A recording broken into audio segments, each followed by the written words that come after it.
전국 최초로 546억을 증액했고요. 더 이상 문화체육 예술은 여가에 따라서 선택하는 것이 아니라 도민의 행복하고 건강한 삶에 정말 반드시 필요한 복지라는 마음을 갖고 코로나 이후에 폭발적으로 증가하는 그런 수요에 대비하기 위해서 예산과 정책 모두 획기적으로 늘리고 또 문화예술이 멀리 있지 않은 여러분들의 삶 속에서 향유하실 수 있도록 정책의 개혁적인 그런 개선을 통해서 전국 최초의 모범이 되는 그런 여러 좋은 사업들을 실시하고 있다고 저는 자평합니다.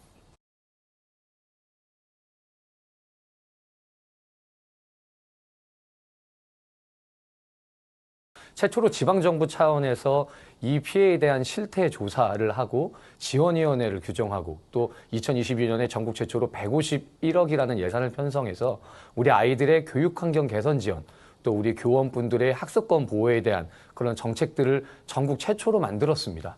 그 조례를 만들고 예산이 시행되는 데는 모든 학생들과 지역 주민들이 참여하게 했고요. 그래서 그것이 거버넌스의 가장 모범 사례다. 이렇게 인정을 해주셔서 제가 국회 가서도 전국 최초로 우리 경기도를 대표해서 우리 이 조례에 대한 대표 프레젠테이션도 했을 정도로 이 군사시설 조례는 지방정부 차원에서 도민의 삶에 직접적인 영향을 주고 지원을 한 조례다. 그렇게 평가받아서 저도 이 영광을 도민들과 함께 하고 싶습니다.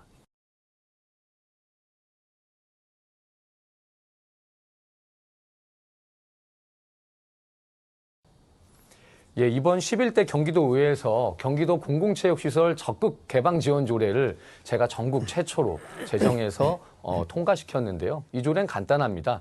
우리 직장동 체육시설 비롯한 학교 체육시설까지 6,800여 개 되는 공공체육시설을 우리 지역 주민들은 활발하게 사용을 하지 못하고 계십니다.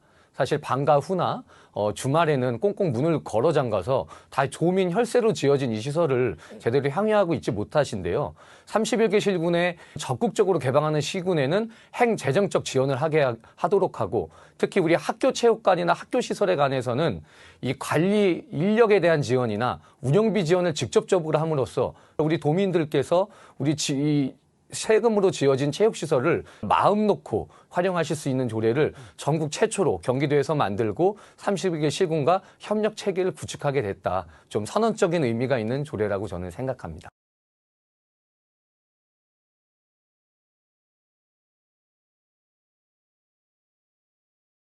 네, 늘 여야를 떠나서 도민만 보는 그런 협치를 늘 강조하시고요. 여야 의원들과 정말 소통을 허심탄회하게 하십니다. 그날도 오찬 편하게 하면서 일단 문화체육관광에는 여야가 없다. 우리 도민의 복지를 위해서 집행부와 의회가 최선을 다하자 이런 말씀하셨고 구체적으로 체육에도 굉장히 관심이 많으세요. 이 소문난 스포츠맨이신데요. 체육 예산, 특히 경기도 체육회의 정상화를 통해서 우리 함께 경기도 체육회와 원팀으로 가자 이런 말씀도 하셨고 예술인 기회소득 많은 시군에서 기다리고 계십니다. 예술인 기회소득 포퓰리즘이 아닌 정말 작은 도움의 그런 손길이 절실한 예술인들이 그 지원을 받음으로써 창작과 예술활동에 대한 자긍심을 가지고 그 혜택을 도민들이 오로지 느낄 수 있도록 그렇게 이번 회기에 좋은 성과를 내자 이런 말씀도 하셨고요. 기본적으로 너무 분위기가 좋아서 이견도 없었고 정말 한마음 한뜻으로 가자 이렇게 결의를 다진 그런 오찬 정담회였습니다.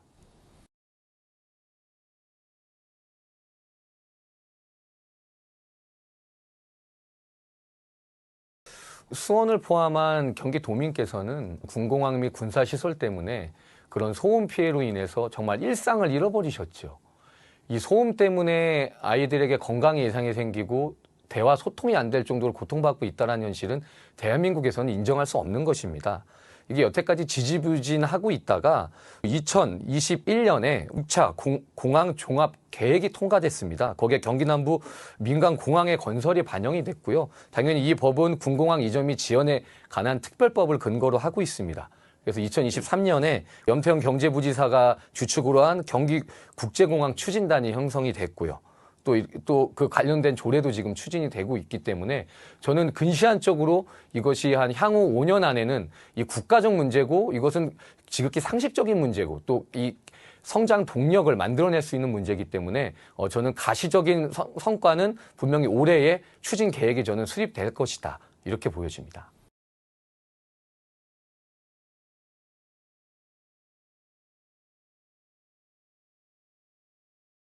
저는 이게 군공항 이전 이슈로 지자체 간 갈등으로 이렇게 점철되면서 사실 그 이유 때문에 지지부진했지만 경기 남부 국제공항은 상황이 다릅니다. 이건 760만 남부 도민의 성장 동력, 그다음 교통권, 모든 것들을 한꺼번에 해결할 수 있는 아주 핵심적인 사업이거든요. 그래서 그간에 있었던 오해를 도민의 공론화를 통해서 걷어내고 그다음 민간 국제공항까지 포함시킨 사업계획을 포함시킴으로써 연간 7조의 경제 창출 유발 효과, 그다음 5만 명의 고용 창출, 그다음 핵심 반도체 산업인 여러 가지 그 4차 산업혁명의 고부가 가치를 하는 그런 제조업들에 대한 이런 물류의 중심이 될 수 있는 거거든요. 그래서 이런 것들의 계획을 다시 한번 수립하고 도민에게 공론화를 다시 시작하는 어떻게 보면 더 큰 성공, 더 큰 혁신을 위한 그런 과도기를 다시 겪고 있다. 그래서 저는 이 의견 수렴은 분명 1, 2년 안에 저는 끝날 거기 때문에 지지부진하다기보다는 경기 남부 국제공항에 대한 더 큰 아젠다에 대한 성공을 위한 지금은 성장기다. 저는 그렇게 생각합니다.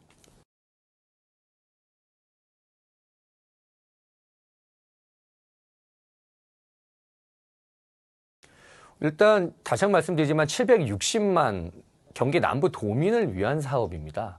어떤 지자체 간의 갈등 문제가 아니라 경기도의 신성장 동력을 만들자, 이 논의에는 여야의 의견이 없습니다. 다 동의하고 계시고요. 그래서 저희는 그 작년 예산 때 경기 남부 그 국제공항 그 용역 예산을 통과시켰습니다. 그리고 추진단에 대한 운영 예산도 통과시켰고요. 공론화하자라는 것이죠. 그리고 이번 그 6월 회기 때 경기 국제공항 건설 지원에 관한 조례안도 지금 올라와서 여야 의원님들께서 아주 긍정적이고 진취적이고 또 미래 혁신적으로 이 사업을 보고 지금 논의 중인 걸로 알고 있기 때문에 저는 경기도회가 이런 것들에 대한 용역에 대한 결과, 타당성, 그다음 공론화 작업들에 저희가 중심에 서서 이 결과를 가지고 국토부와 국방부 이런 데 적극 개진을 해서 정말 지방 정부 차원의 강력한 대응과 협력 체계를 구축해서 이 목소리가 국가 차원에서 이 필요성을 느낄 수 있게 그렇게 이 계획은 국가 단위의 성장 동력이구나. 이 필요성을 중앙정부에서 느낄 수 있게 경기도회가 그 최선봉에 서야 된다고 저는 생각합니다.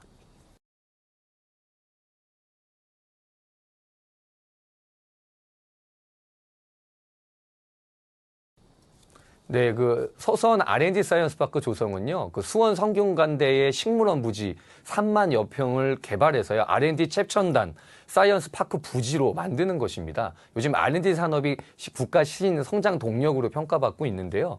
그래서 우리 성균관대학교와 국가 정부, 국토부, 그다음 도, 시가 같이 협력 체계를 구축해서 이 R&D 사이언스 파크를 조성하게 되면 연간 7천억 원의 고용 창출 효과, 그다음 한 10,000명 정도의 그 고용 창출 효과를 통해서 그 정말 고부가가치 산업들을 같이 개발해낼 수 있는 것이거든요.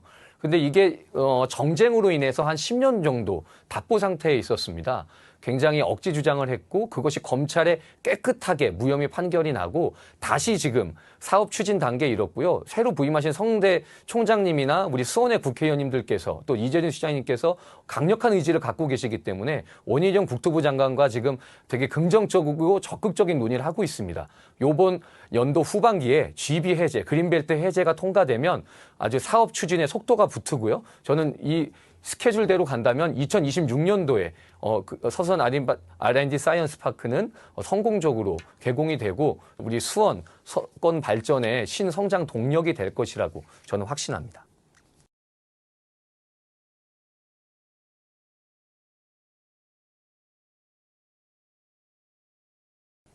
예, 확장 공사가 필요한 이유는 굉장히 명확합니다. 이게 예전부터 지어진 지하차도이기 때문에 주민들이 통행할 수 있는 통행권조차 보호가 안 되고 있습니다. 또 사고의 위험도 정말 위험하게 놓여 있고요. 침수 피해도 지금 수시로 당하고 있습니다. 지금 이 시대에 헌법이 보장한 교통권이나 통행권을 보장 못 받는다는 것은 정말 비상식적인 일인데요. 지금 보시다시피 양방향 통행이 불가능한 상황이고요.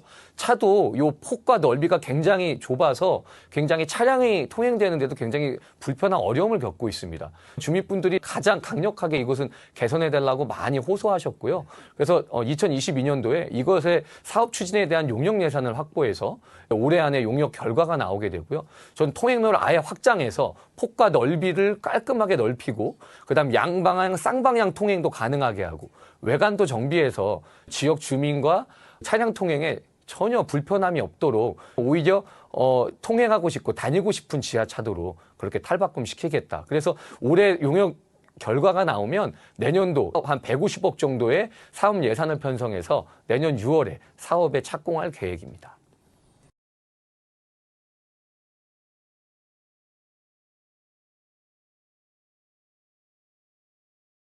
저는 사실 축구선수 출신 경기도의원입니다. 저도 체육인의 한 사람으로서 간절한 마음으로 참석했는데요.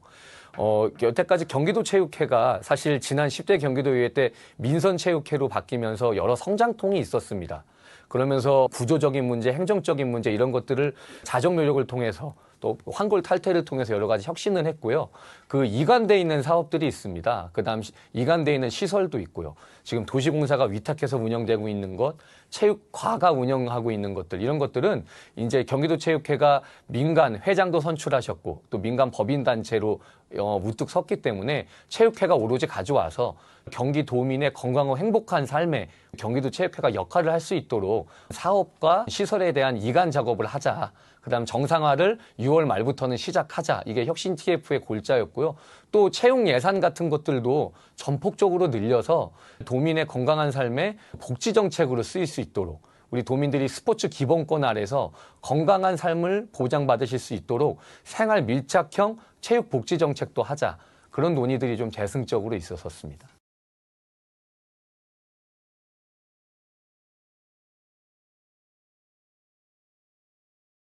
예, 제 슬로건이 이익 앞에 물러서고 책임 앞에 다가서자입니다. 저희는 도민께서 정말 주신 소중한 권한을 가지고 일하는 정치인들이죠. 그래서 저는 정치인들이 다음 선거가 아닌 다음 세대를 위한 우리 도민의 삶을 위한 정치를 전 해야 된다고 생각합니다. 저는 앞으로 남은 임기 당리 당략, 진영 논리 버려두고 1,400만 경기 도민을 위한 정치를 할 것임을 약속드립니다. 정치인 황대우를 기억했을 때, 우리의 삶을 지켜주는 수호신이었구나.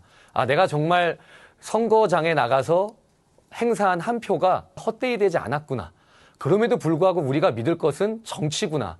이런 신뢰를 드리는 정치인이 될 수 있도록 앞으로 경기도민과 함께 임기 끝나는 날까지 최선을 다할 것을 약속드립니다.